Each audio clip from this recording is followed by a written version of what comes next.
Hey guys, it's me Suja over here. Welcome back to another video. So on this video I'm going to be talking about the dark side of living in Thailand as an expat. So if you're new to my channel, the name of my channel is called as Sujo in Vietnam. I've been living in Vietnam for over 7 years now. I was an English teacher before for 4.5 years. Then I started my online digital marketing business. And I'm also a full time YouTuber. So if you're new to my channel, welcome to my channel. Do me a favor. You can hit the subscribe button. It takes less than 2 seconds to hit the subscribe button, and that way you can support my content. So, yeah, I thought of making this a real talk video. I'm right now here in India on a short trip, so it's around 8 p.m. So I thought of making this video before my dinner.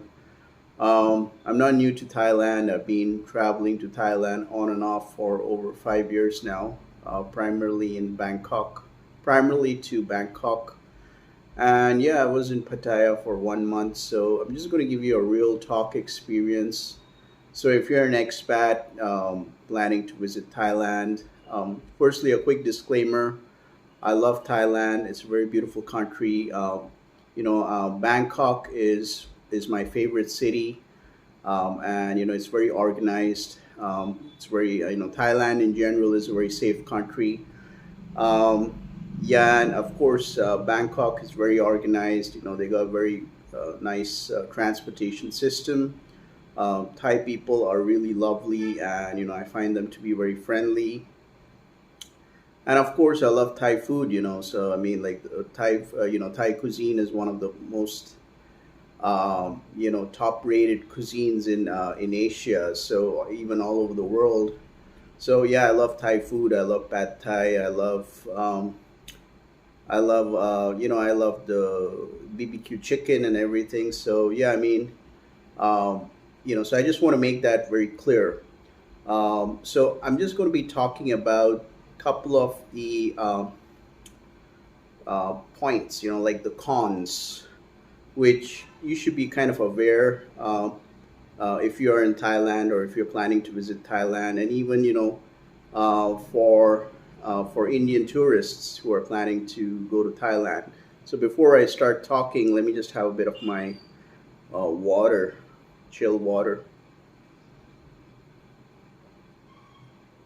And forgive me if there is a bit of thumping noise on the roof because I don't know who keeps on thumping around anyway. So, besides all that, let's talk about the first one would be I think the first one would be the language barrier. Don't get me wrong, if you're going to be staying in Bangkok, of course, people do speak English.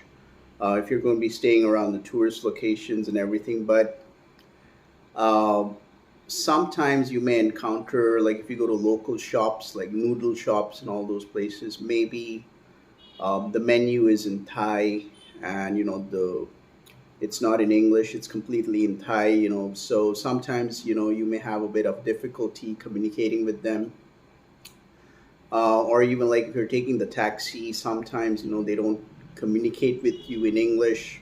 It's happened to me sometimes, like if you're taking the Grab, if I take the Grab bike and all that, sometimes like they're not able to, they don't understand me when I speak in English with them. Or sometimes if I say that you have the helmet, because there's a huge drawback. Sometimes like when you have these Grab motorbikes, they don't give you the helmet, so you need to ask them. Or sometimes if you want to like give them some kind of a direction or something, they're not able to understand or something. So, and of course, like unlike in Vietnam, because like in Vietnam, like most of the shops, and if you go to Saigon, like most of the shops and offices, they do have the addresses which you can read it out in English. They do have the English dialect. The thing is, in Thailand and Bangkok, it's very you if you it's, most of the time it's all written in Thai, and it's kind of very difficult for you to navigate through. So that's the reason why Make sure you use the Google Maps. I'm not quite sure if Google Maps is always accurate all the time or not in Thailand. But yeah, make sure to use the Google Maps, and also use these ride sharing apps like Grab Bike or Bolt. Um, yeah, so the language barrier. The second one would be, I got the notes over here. The second one would be the visa issues. Um, See, firstly, I just want to say that I think Thailand has done a very good initiative for allowing many countries to visit the kingdom on a 2 months visa free, and of course for Indian nationals, because I'm from India. So now we don't have to fill up those visa on arrival form or pay those 2,000 baht or whatever, 2,200 baht or whatever. You do get a 2 months visa free, but um, here's the catch. I've never done visa extensions in Thailand. If I go to Thailand, the last I went, it was like I get a 30 days visa free, and I just stay in the kingdom for I stay in Thailand for like 2 weeks, and then I go back to Vietnam, or I can go somewhere else. But like if you're planning to stay there, and if you want to extend your visa, I don't know. I mean, maybe I think you can extend it one time or something. It depends, completely discretionary. I mean, it's up to the immigration officer, the Thai immigration officer, if he or she will allow you to extend your stay in Thailand. And also, I've been told that something which I feel needs to be fixed is like, in a year you can travel 2 times to Thailand. I mean, by air. I'm not quite sure by land, but unlike in Vietnam, you can travel multiple times in a year. So like if you have that 3 months visa, if you're going to Vietnam, and then of course you can exit Vietnam, and then you can come back as many times as you want. You won't have any issues with the immigration. They won't ask you any questions. So this is what I would really like to see. Like if expats, foreigners, foreign tourists can travel to Thailand multiple times in a year, instead of making like traveling 2 times in a year on a tourist visa. So I think that change I would love to see. Like I said, I've never done visa extensions in Thailand, so if you have experience with that, you can just leave a comment down in the comment section below. Third one is I think the weather. The last when I was in Bangkok, it was like extremely very hot, and I think it was the highest temperature recorded that time. And I believe like 30 people, 36 people had died due to heat stroke. Yeah, so this is something which is like, when I visit Bangkok, definitely I love the vibe and everything. And yeah, I mean, for any, even if like for me as an Indian, if I go to Bangkok, I feel like I'm in paradise, and I feel really good about it. Very well structured city. But the weather is extremely hot. Like even if I move around for 5 minutes, I start sweating around due to the humidity. Um, so yeah, it gets kind of really hot in Bangkok. So you need to you need to constantly keep on hydrating. You need to drink a lot of water. Like if you're going to stay in a hotel, make sure you just buy 2 liters or 3 4 liters of bottle of water. Keep it in the fridge. So make sure that you stay close to a 7-Eleven, walkable distance, so you can go and get some chill water, get a lot of those energy drinks and all that, because that really kicks in when you're like, I love to walk around a lot in Bangkok, so usually I use a lot of public transportation. I like to walk, so constantly I hydrate myself. Make sure to get that sunscreen lotion. Like I recommend an SPF 50 or something like that, and just wear a hat, or just protect yourself. Wear those shades, because like Bangkok can get extremely hot, and even like Pattaya, if you're going to be staying in Pattaya, summer times it's extremely hot. So just be careful. Like if you're going out in the afternoon to Jomtien Beach or something, just take your lotion, SPF sunscreen lotion 50. Keep yourself hydrated. So yeah,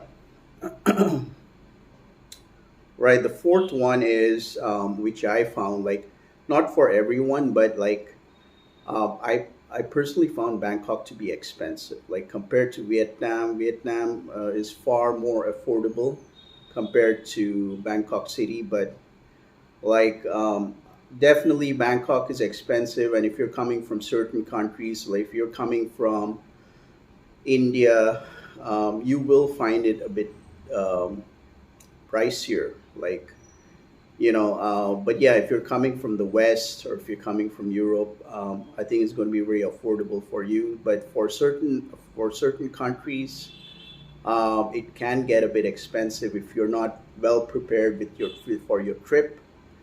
And like I said, you need to constantly manage your budget when you're out in like in Bangkok, because Bangkok predominantly is expensive. But yeah, the rest of Thailand is not going to be as expensive. So if you're going to go to Chiang Mai, Buriram, and of course Ayutthaya and all those locations, it's going to be far more.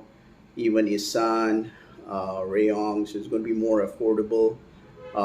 The cost of living is going to drop definitely compared to in Bangkok. So the more you stay in the center in Bangkok, the more it's going to be expensive for you. So that's the reason why I prefer to stay around, like Lat Prao area, Bang Na, Bangwa. So it's not very much centrally located because I personally don't like staying in that Sukhumvit area or the Asok area, the Khao place. So I like to stay like the locals, so it's a bit more affordable. But yeah, I mean, majority of your expense would go for accommodation. But I think the food factor, you can go to 7-Eleven. It's kind of a lifesaver. And of course, you can go to all these local pad thai shops, soup shops. I think you can spend around like 40 baht, 50 baht. You can have a good meal. The other thing which I like to do is like my favorite mall is Terminal 21. So I usually go to the food court. I just pay 100 baht, get the card, and I can just you know get some dishes like for 30 baht, 40 baht. So yeah, so if you're visiting Bangkok, make sure to go to Terminal 21 food court. I think that's Pier 21. So you get that card, the food court card for 100 baht, and just keep it with you, don't throw it away. Next time you can reload that. So yeah, so I found it to be a bit expensive, primarily in terms of accommodation. Yeah, but like I said, Bangkok's got a lot of food, a lot of different cuisines. You can enjoy Japanese food, a lot of Chinese dishes, Korean food. So and of course, I love Thai food. So there are a lot of different variations. So you can really eat a lot in Thailand.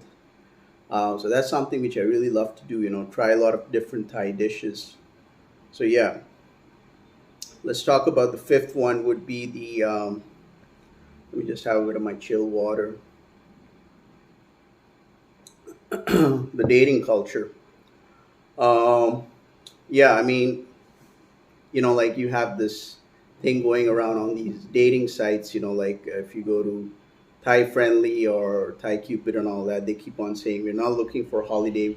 I'm not going to be your holiday girlfriend or whatever it is. But from my personal experience, like it's a bit challenging um, finding kind of a loyal Thai person, Thai woman, if you are an expat. So, but from my personal experience, whenever I sometimes, like back in those days when I used to visit Thailand, um, I would definitely hook up with the Thai lady, but it was just like kind of a casual hookup.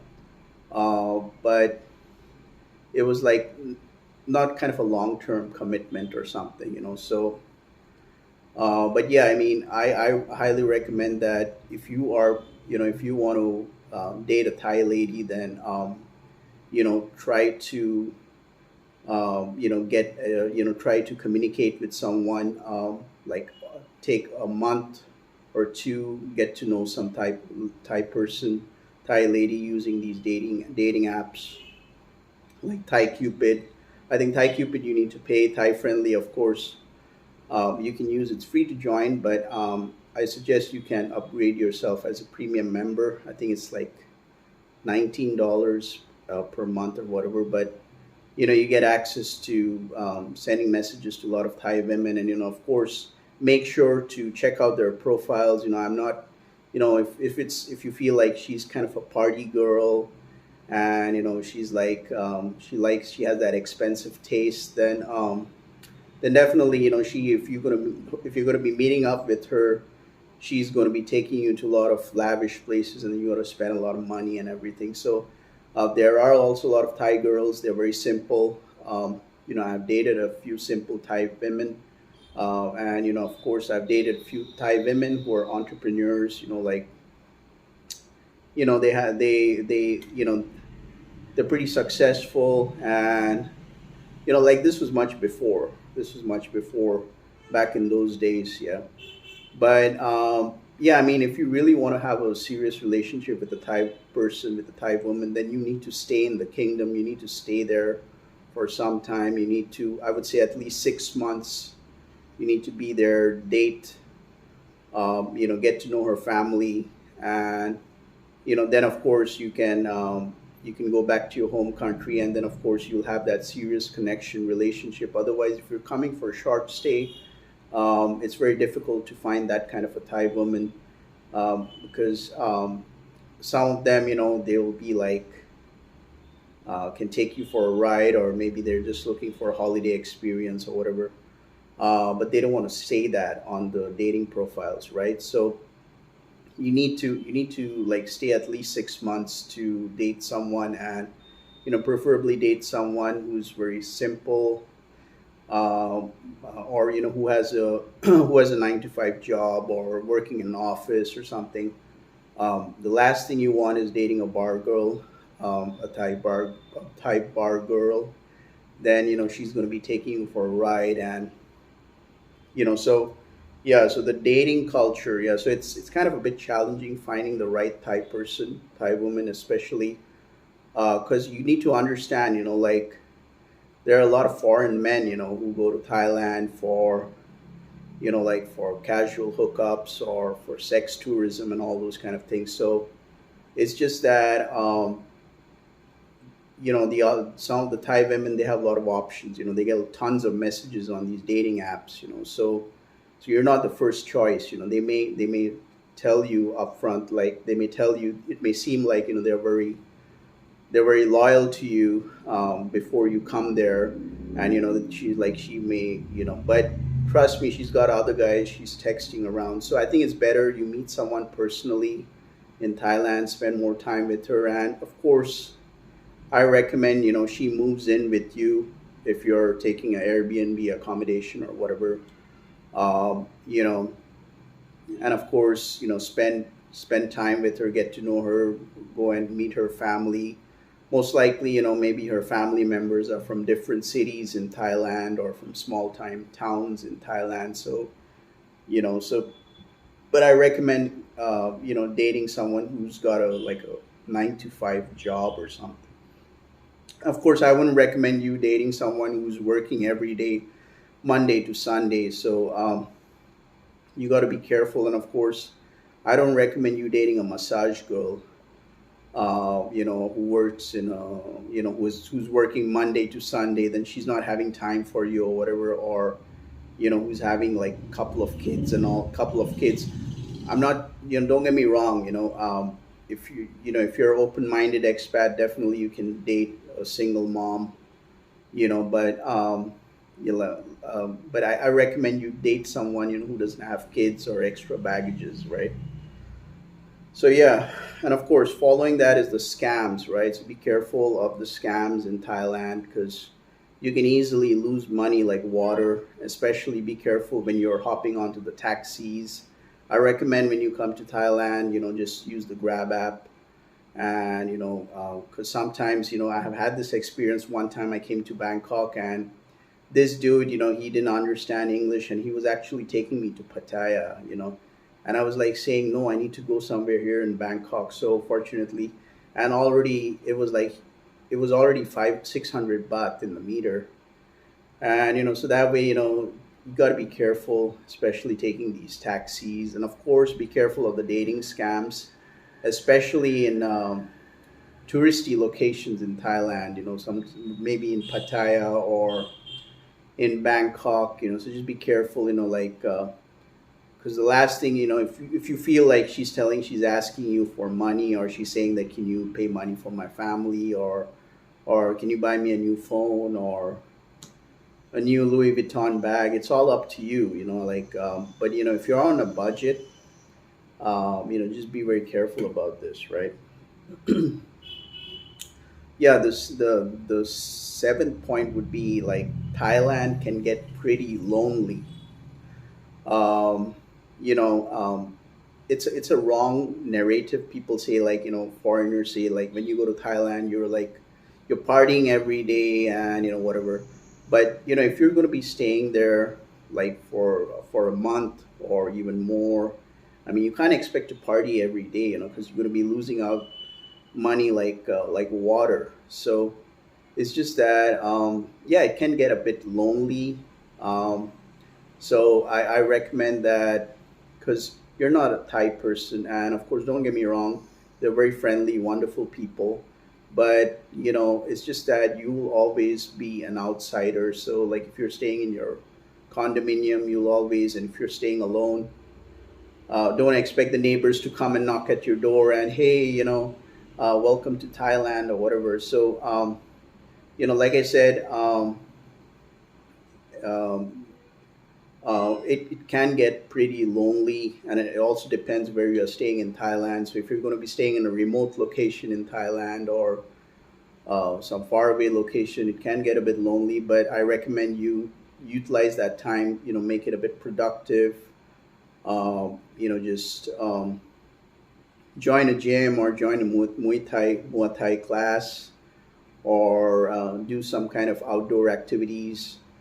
Bangkok has got some of the finest parks. So, you can go to Chatuchak Park. You can do some jogging over there, or if you love photography, you can. If you love nature photography, they have some of the finest parks where you can go, and you can do some nature photography. And so try to keep yourself a bit engaged. If you're going to be staying there for a month or more, because it can get lonely. I've experienced this. And the last one, which I really don't want to talk about, but it's something which I really would like to talk about as a person of color, is yes, you do have white privilege, um, predominantly in Thailand. I mean, don't.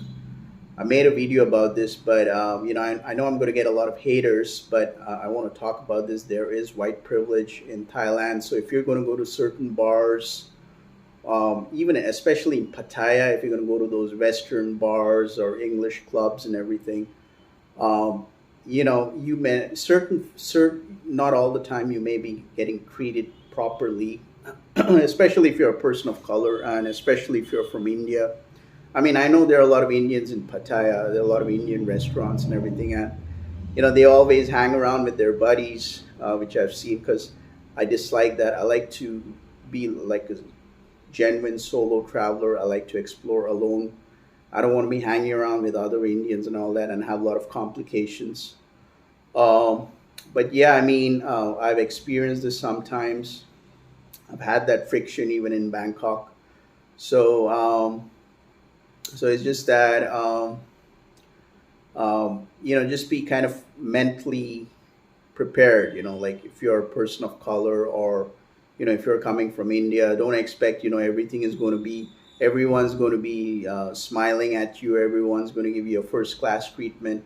I've seen with my own eyes some Indian tourist families, being treated poorly in Bangkok. When he wanted to buy something from the shop, the shopkeeper was shouting at him, and he had like two kids, and his wife was there. But I didn't bulge in. But what I'm saying is, uh, it's there. right? It's there. So don't expect, like, like, oh, I'm coming from India, and Thailand is going to be what I expect.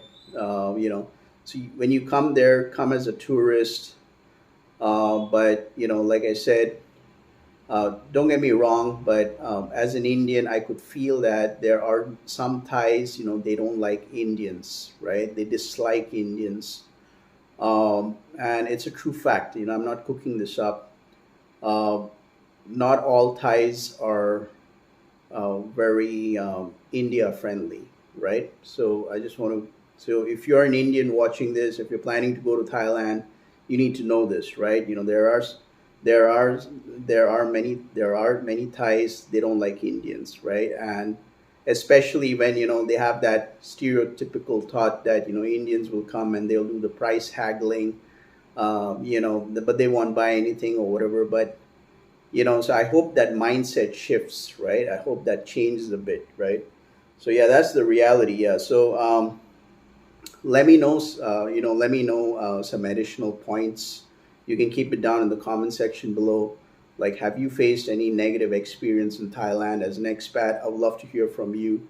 And of course, if you're an Indian tourist, I mean, if you have traveled to Thailand, have you had any issues over there when you were traveling around, or did you get that kind of second class treatment experience or something? So yeah, let me know everything down in the comment section below. Yeah, so if you like watching this video, make sure to like this video and all the good stuff.